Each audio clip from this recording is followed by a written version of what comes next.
start recording. Now we are in Mexico City Zoo. It is a biggest zoo in Mexico City. और इसके बारे में और क्या बताऊँ, वो फ्री है, एंट्रेंस फ्री है अंदर, और बहुत सारा शॉप्स भी है यहाँ पे, और आपको बहुत सारे एनिमल देखने मिलेंगे, जैसे टाइगर है, वाइट टाइगर है, लायन है, बाद में different types of butterflies and monkeys, types of monkeys हैं, और सब फ्री है, well maintain by CDMX. It's a kind of BMC thing, I think so far.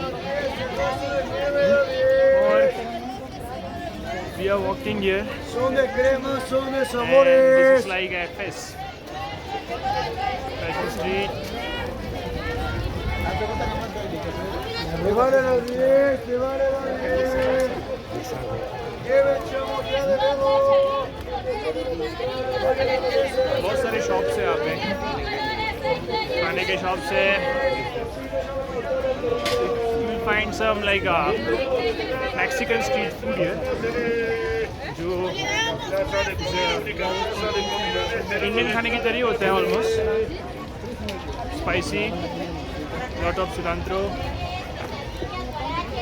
beans, quesadillas, empanadas, tortillas. ये vegetarian भी है, नॉन वेजिटेरियन भी है.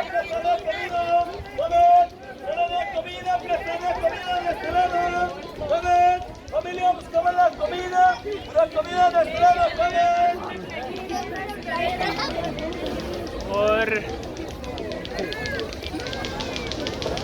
हम लोग शायद से एग्जिट